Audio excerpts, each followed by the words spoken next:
Buenas tardes, soy Coldo Salazar López. Hoy vamos a hablar de un tema muy interesante y es la figura de Muqtada al-Sadr, uno de los hombres más poderosos de Irak ahora mismo y líder religioso chiita en un país que, como bien sabemos desde el año 2003, si por algo se caracteriza es por la inestabilidad y también por la lucha sectaria. Tenemos que tener en cuenta que la figura de Muqtada al-Sadr comienza a hacerse famosa a partir del año 2003, es cuando comienza a adquirir un inmenso poder en el contexto de la ocupación de Estados Unidos, que militarmente fue un éxito, pero que políticamente la ocupación derivada de esta intervención militar fue desastrosa, deconstruyendo por completo el país y dividiéndolo en zonas de influencia enfrentadas entre sí. Una de las fuerzas que estuvo implicada durante la época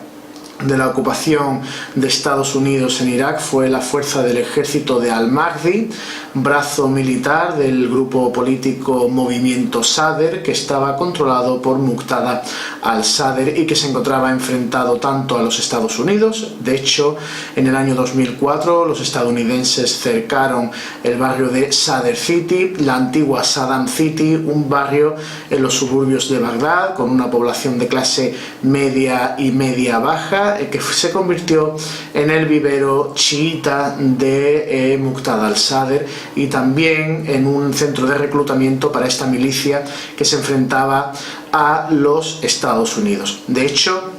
los Estados Unidos intentaron negociar con Irán el hecho de que fuera retirado hacia Qom, una ciudad sagrada de estudios islámicos en Irán, para apartarlo de Irak debido al inmenso poder que tenía y a la lucha en la cual se encontraba inmerso contra los Estados Unidos, pero al mismo tiempo también se encontraba en lucha contra los movimientos yihadistas sunitas, Al-Qaeda en aquel momento, dirigida por Abu Musab al-Zarqawi, y también contra ciertos elementos del gobierno. Tenemos que tener en cuenta que durante toda esta época el poder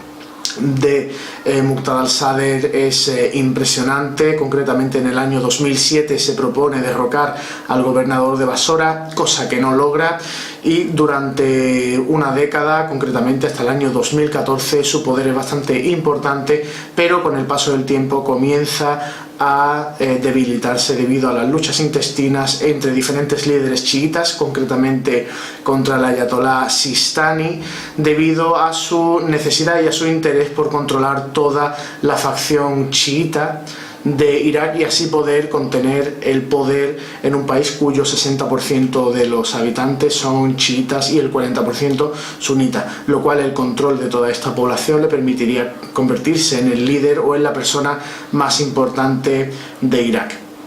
Su enfrentamiento con el ayatolá Sistani se debe a que Sistani era realmente el hombre fuerte de Irak. Su origen es persa, de hecho nació en Irán, se trasladó joven a Nayaf y ahí se convirtió en uno de los hombres más poderosos de toda Irak, concretamente en el hombre más poderoso. De hecho, ya se encontraba enfrentado el padre de Muqtada al-Sadr, que fue asesinado en el año 1999 por el régimen de Saddam Hussein. Sin embargo, nunca se atrevieron a tocar a Sistani debido al poder que tenía. Esto se debe a las reticencias entre ciertos círculos chiitas árabes contra ciertos personajes importantes en Irak que, aunque también son chiitas, son correligionarios, pertenecen a Irán, son iraníes, son persas, y eso obviamente dentro de la rivalidad no le gustaba a los árabes. Sin embargo, nos encontramos con una fase de declive abierta desde el año 2014 hasta ahora de su milicia, el ejército del Mahdi y de su grupo político, debido a su mala gestión de la situación política, a sus enfrentamientos constantes contra el gobierno de Bagdad y también un episodio lamentable que se produjo en el año 2016 cuando dentro de la guerra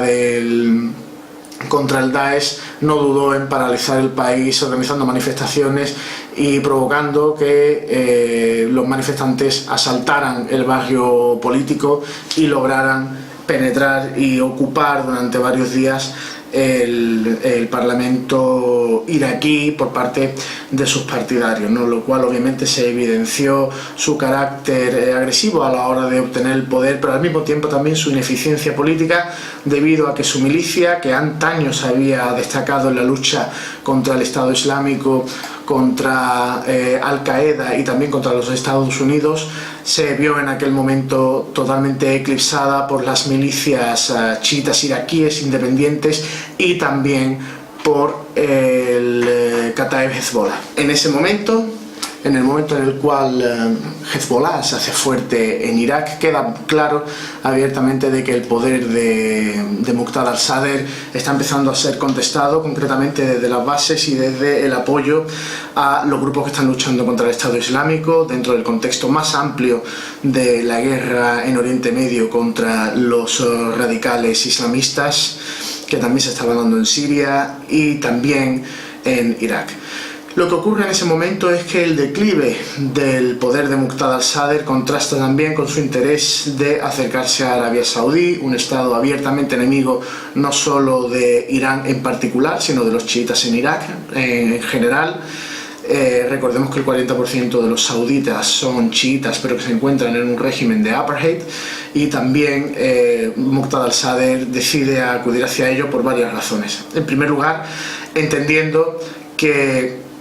Irak, en caso de enfrentamiento directo entre Irán y Arabia Saudí, se convertiría en el campo de batalla, en tanto en cuanto ninguno de los dos países permitiría hostilidades dentro de su territorio, sino que el grueso de los combates terrestres se verían en Irak,